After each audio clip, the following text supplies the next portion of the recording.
Madame la présidente du conseil départemental, vous entendez au fond. Madame la présidente du conseil départemental, monsieur le ministre, monsieur le sénateur maire de Mende, monsieur le député, madame la vice-présidente du conseil régional, monsieur le président du tribunal de grande instance, et monsieur le procureur de la République, chers collègues, messieurs les représentants du monde agricole et du monde économique, messieurs les chefs de service de l'État et du département, messieurs les présidents des chambres consulaires, monsieur le vicaire général représentant l'évêque de Mende, messieurs et mesdames les élus, plus exactement mesdames et messieurs les représentants des autorités civiles et militaires, mesdames et messieurs. Bienvenue donc à vous tous qui constituez les forces vives de la Lozère. Le sens de cette expression n'est pas anodin.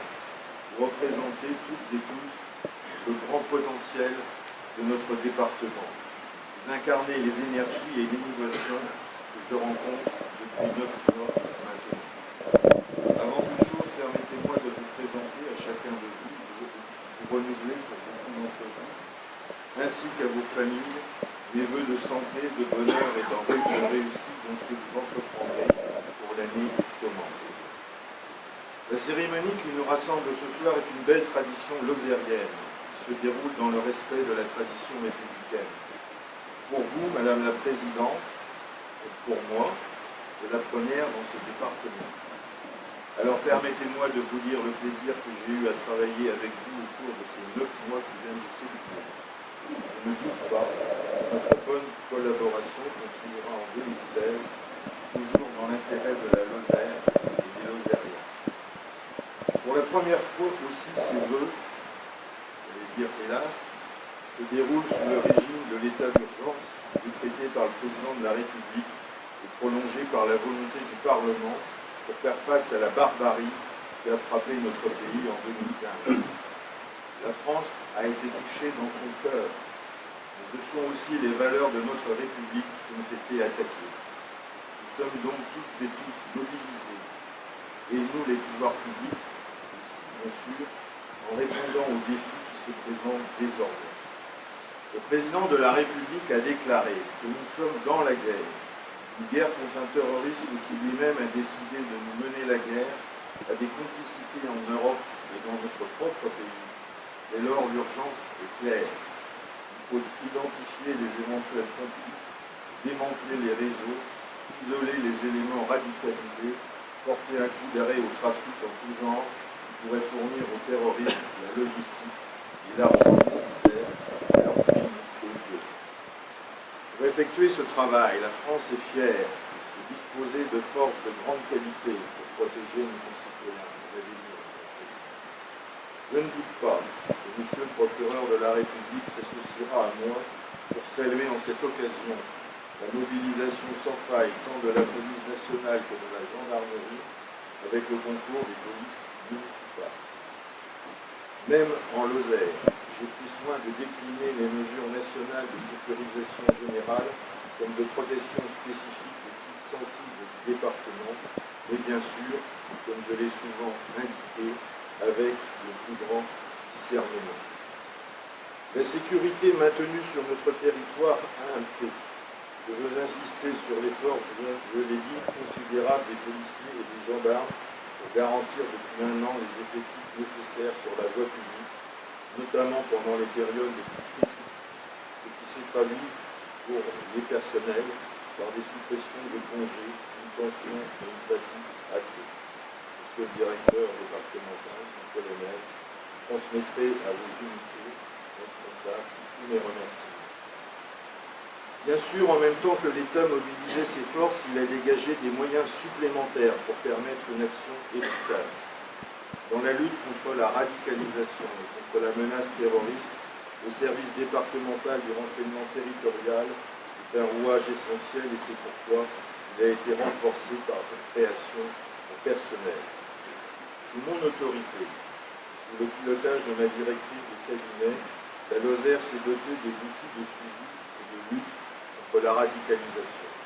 Certes, des cas bien sûr d'islamisation radicale sont très rares en Lozère, mais j'ai voulu que la plus grande attention soit portée à ces situations afin de prévenir, comme cela est possible, les dérives qui se feraient sentir, d'où les 3 perquisitions administratives auxquelles j'ai fait procéder à Marvejols le 1er décembre dernier. La mise en service en 2015 d'un fichier spécialisé et la mobilisation d'une enveloppe spécifique Fonds interministériel de prévention de la délinquance seront pour nous aider de levier essentiel. De même, je sais pouvoir compter sur l'appui des communautés musulmanes de la Lozère avec lesquelles un dialogue régulier permet une approche constructive. Enfin, tant une réponse pénale forte de l'autorité judiciaire que la mise en œuvre de l'état d'urgence sont la marque de la détermination de l'État à faire barrage au terrorisme. Je l'ai dit à plusieurs reprises, les mesures de sécurisation méritent discernement et surtout pas de surenchère. C'est ainsi que je n'ai pas souhaité pour l'instant d'autres perquisitions administratives, depuis celle du 1er décembre dernier. Pour autant, l'État n'hésite pas à frapper fort si nécessaire. J'en veux pour preuve le verdict exemplaire prononcé par le tribunal de grande instance dans une affaire d'apologie d'actes terroristes traitée en 2015. Enfin, pour clore ce chapitre sécuritaire, je salue aussi devant vous l'action des services de secours, donc des pompiers qui sont aussi mobilisés 24 heures sur 24 pour assurer notre sécurité. Mais il faut aussi, la présidente l'a indiqué, régler le défi social qui est concomitant à tout cela. La lutte contre toutes les discriminations a elle aussi été développée l'an passé par l'État, plan national, dans un plan ambitieux doté de 100 milliards d'euros sur 3 ans. En Lozère, les autorités académiques, en lien avec les services de l'État, ont déployé un plan stratégique d'appropriation des valeurs de la République, créant des conditions pédagogiques favorables à travers des enseignements adaptés et la responsabilisation par un parcours citoyen. Ainsi, les assises départementales qui se sont tenues dans plusieurs points du département avant mon arrivée, à Mende, Marvejols et Florac. La cohésion sociale passe également, dans notre exemple, par l'égalité femmes-hommes. Comment ne pas souligner cette avancée inédite de l'année 2015 qui a enfin permis d'installer une parité parfaite au sein du conseil départemental. Au-delà des politiques gouvernementales contre le cumul des mandats et pour la transparence dans la vie publique qui vont dans ce sens, il faut surtout afficher une administration efficace et raisonnable, qui s'astreint à des efforts budgétaires, comme tous les Français, pour favoriser le redressement de notre économie. À cet égard, les réformes structurelles et territoriales actuelles sont toutes guidées par cette recherche d'efficience. Finalement, la réponse au défi social passe par l'engagement sans relâche des pouvoirs publics sur le logement, l'emploi, l'éducation, contre toutes les formes d'exclusion et de décrochage scolaire illicite. Pour cette raison, l'État se devait de poursuivre tout au long de 2015.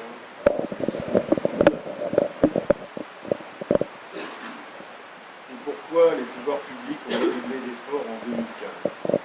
Je citerai tout d'abord le bon déroulement du calendrier démocratique et des réformes territoriales. 2015 aura d'abord été, on l'a dit, une année intense pour notre démocratie. Mars 2015, les élections départementales donnent à notre département un visage inédit, je l'ai dit, avec 13 hommes et 13 femmes pour le représenter, sur la base de cantons totalement refondés et pour la seconde fois dans l'histoire de ce département, une femme présidente. Décembre 2015, les élections Non, vous avez dit la première. La seconde chose de la ruralité, je salue à une.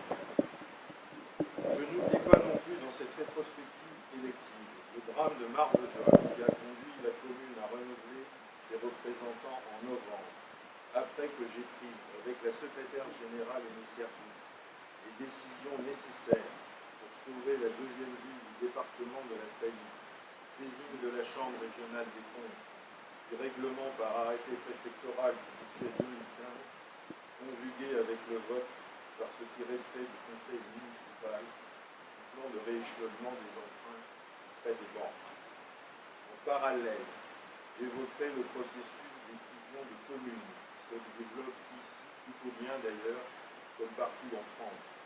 À ce jour, la Lozère ne compte plus que 176 communes et doit se familiariser au nom des nouvelles venues, qui sont 8.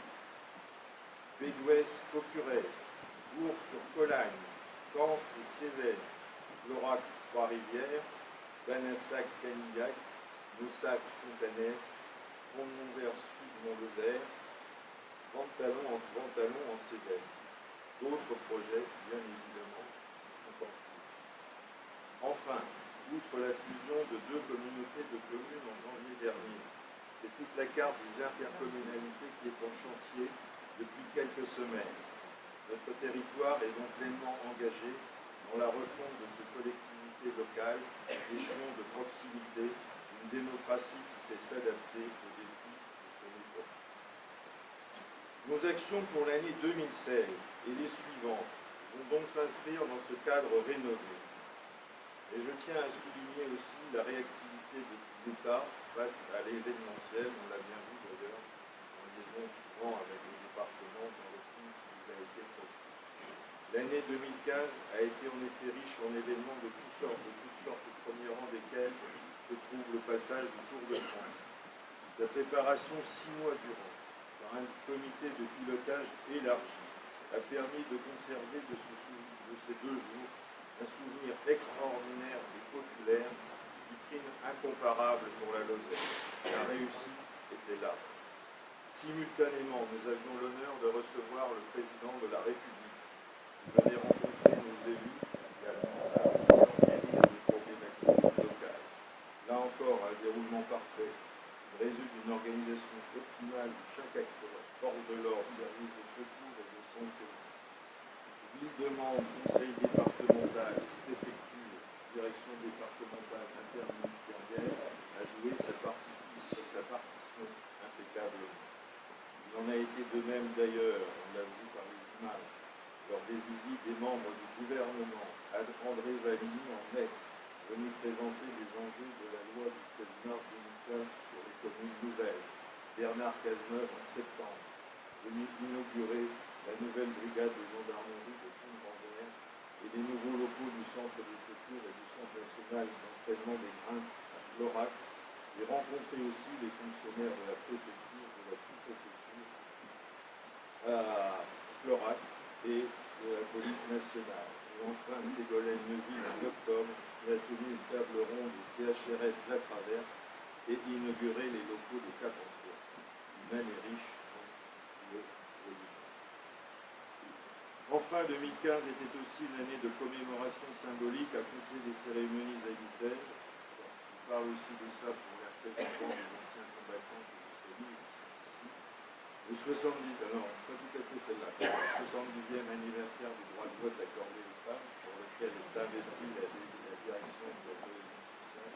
Mais j'y viens, le centenaire de la Croix de guerre accompagné de conférences du directeur de l'ONAC, ou encore la première cérémonie de remise de médailles et cartes de combattants aux Lozériens qui se sont distingués sur des théâtres d'opérations extérieures. Quand l'actualité s'est faite plus difficile, l'État a tenu son rôle. Je pense tout particulièrement au monde agricole.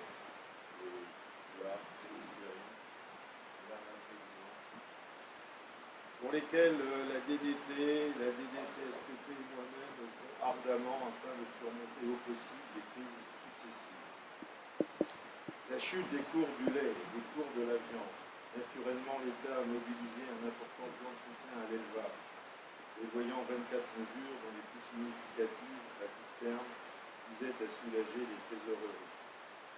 En Lozère, ce plan a mobilisé plus d'1 million d'euros de fonds d'allègement des charges pour la prise en charge d'intérêts, sans compter les 300 000 euros de la mutualité sociale agricole, destinée à alléger les charges sociales et les facilités bancaires déployées directement par les organismes.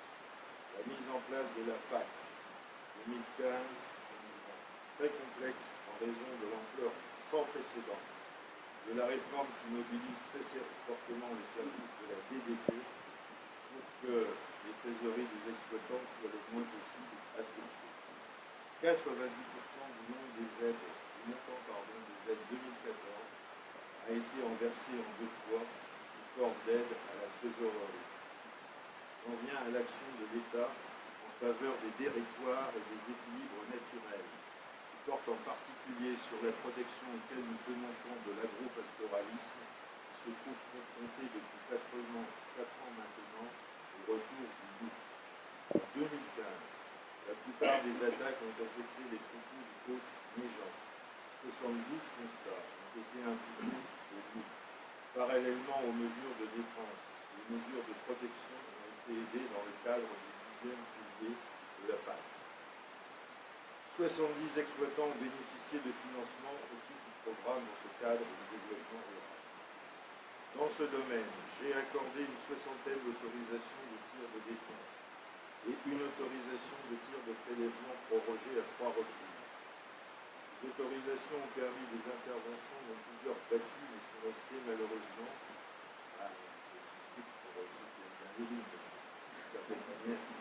je suis quand même obligé de dire sont restés à ce jour malheureusement infructueux. Je rappelle que l'arrêté préfectoral autorisant le prélèvement a dû être apporté en raison, comme d'ailleurs par moi-même, comme l'ensemble des préfets concernés, en raison de l'atteinte prochaine du plafond de loup prélevable en France qui avait été fixé par la ministre de l'écologie, à savoir 36 loups. Cependant, les arrêtés autorisant les tirs de défense restent totalement valables, y compris dans le cœur du parc national des Cévennes. Enfin, la fièvre catarrhale ovine, pour laquelle les services de la DDCSPP sont mobilisés parfaitement. Je crois qu'on a l'occasion d'en parler demain matin, puisqu'il s'agit des problèmes liés à la vente.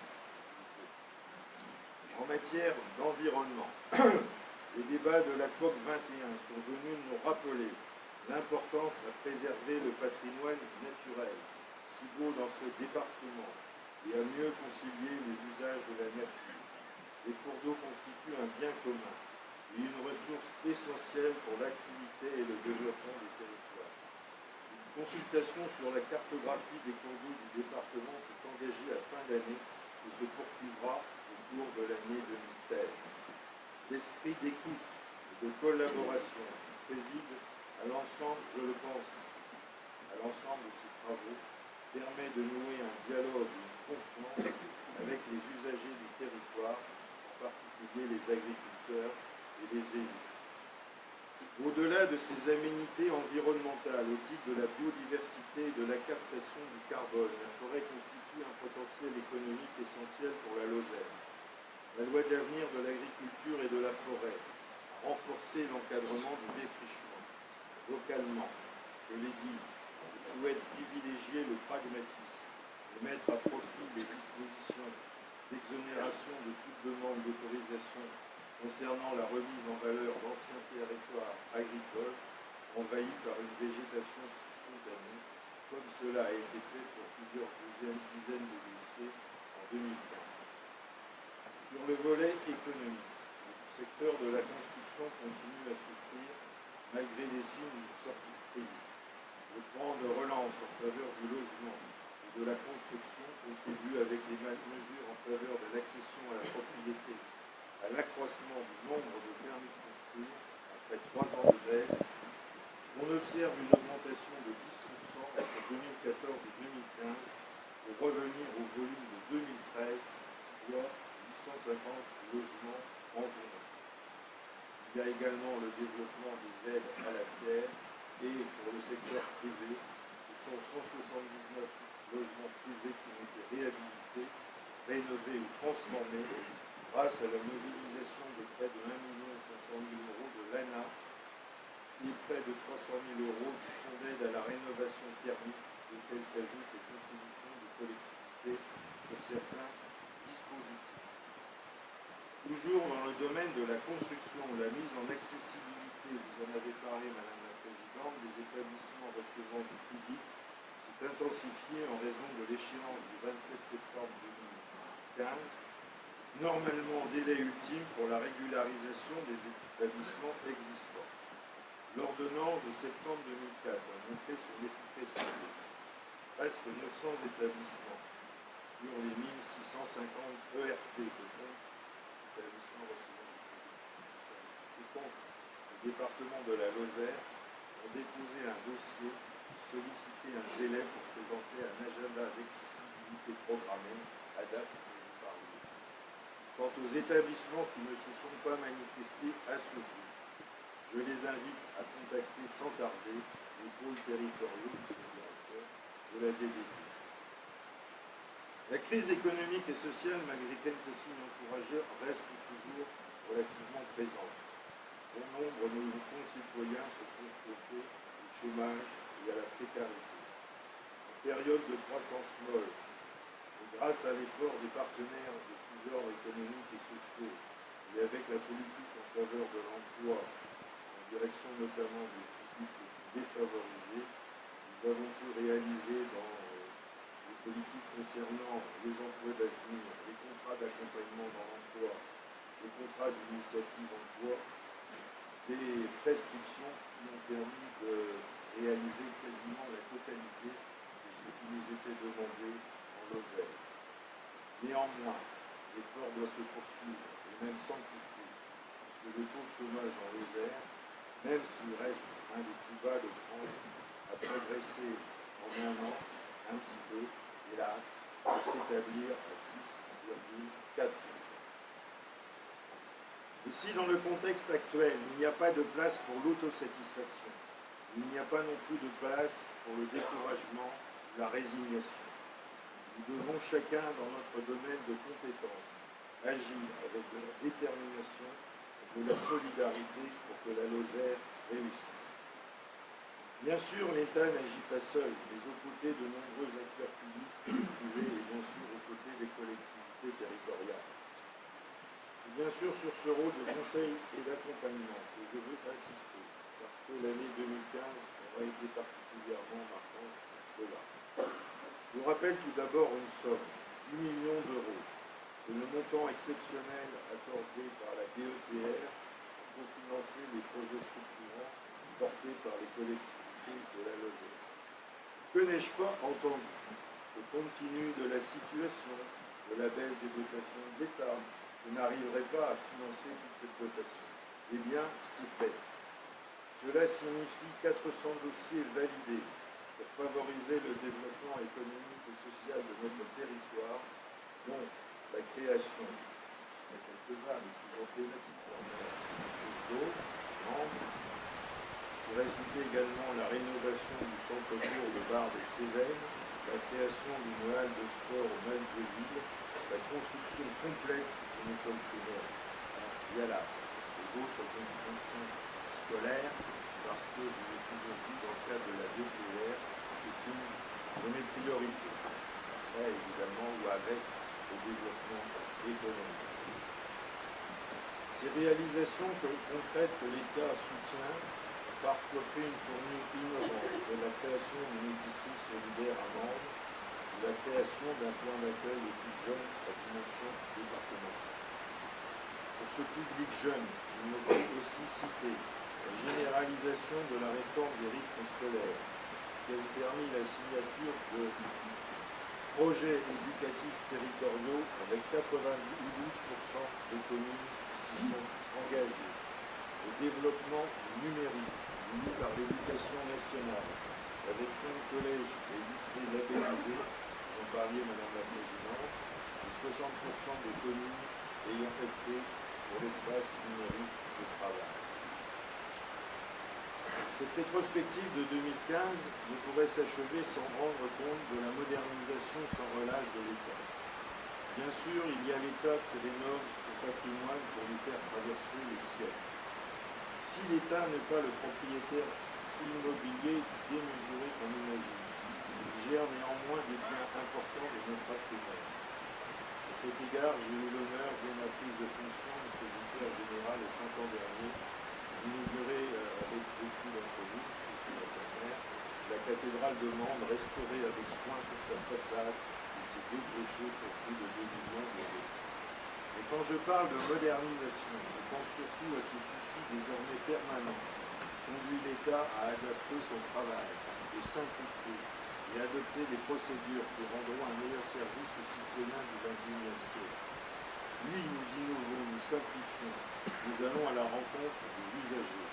En même temps que le conseil départemental développe la fibre optique depuis plusieurs années avec une accélération maintenant, l'État, lui, ouvre en quelque sorte des guichets dématérialisés. Depuis 2015, par exemple, les citoyens peuvent prendre rendez-vous en préfecture par Internet. Les internautes peuvent procéder à la saisine de l'administration par voie électronique en posant toutes questions via le site Internet départemental de l'État. Cela représente un bouleversement de nos modes de fonctionnement. Au final, l'État se veut plus accessible, plus proche des administrés. C'est le sens du label qualité 2.0 décerné à la préfecture en 2015.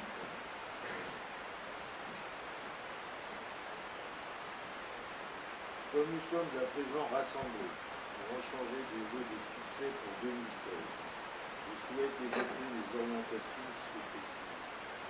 L'année 2016 est en principe exempt d'élections politiques.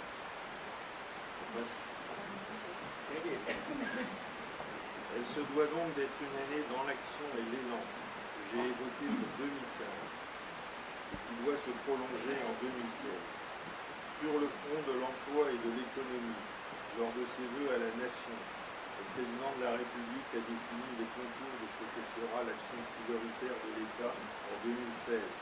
La formation des demandeurs d'emploi, de nouvelles ailes à l'embauche pour les PME, la relance de l'apprentissage et une politique de grands travaux basée sur la croissance verte après la réussite de la COP 21. Mais le mouvement de fond le plus impressionnant pour les préfectures concernera, là c'est plutôt de l'interne, la mise en œuvre d'une part interne et externe, la loi portant nouvelle organisation territoriale de la responsabilité et interne, d'autre part, les travaux du plan préfecture nouvelle génération que nous devons mettre en œuvre. Le plan préfecture nouvelle génération s'inscrit dans la réorganisation globale des missions de l'État et de maîtrise des dépenses publiques. Il s'agit, comme l'a exprimé le ministre de l'Intérieur à la sous-préfecture de Florac, le sous-préfet, de dire stop à la logique de rabot, c'est son expression, qui contraint les préfectures à effectuer autant de missions avec toujours moins de moyens, pour au contraire les redéfinir, ces missions, se recentrer sur les priorités, repenser notamment les processus de délivrance de la réflexion qui s'engagera dans chaque préfecture, dans le secrétaire général, devrait considérablement changer le visage de notre administration territoriale et la loi NOTRe vont changer non seulement la configuration de la nouvelle région Languedoc-Roussillon-Midi-Pyrénées, mais également l'organisation des services régionaux de l'État, comme ceux du Conseil régional, sans compter le transfert de certaines compétences. L'année 2016 sera une année de transition et d'ajustement au nouveau périmètre de compétences. Avec peu de précision, je peux aborder la réforme induite par la loi NOTRe, car l'actualité en est brûlante. Il y a évidemment son article 33, qui impose la révision, je veux dire en Lozère, il n'y en avait pas, qui impose donc la création ou la mise au point du schéma départemental de coopération intercommunale selon des critères de continuité territoriale et de seuil de population. Mais je vous rassure, le débat étant suffisamment aligné sur ce point, je n'y reviendrai pas. Chacun toutefois mesure le travail qui sera le nôtre en 2016 pour parvenir à une carte définitive. Au-delà, plusieurs dispositions feront débat à travers les communes de Lozère qui s'en saisiront une, que ce soit la possibilité de suppression des CCAS pour les communes de moins de 1500 habitants, le vote de documents budgétaires nouveaux ou les exigences supplémentaires relatives à la transparence de la vie des collectivités. Vous le voyez donc, la feuille de route pour 2016 est impressionnante, plus harmonieuse et la plus profitable pour notre territoire. C'est donc l'inspiration, le talent et l'énergie que je souhaite à tous pour faire de cette année 2016 un grand millésime au service de la Lozère. Vive la Lozère, vive la République.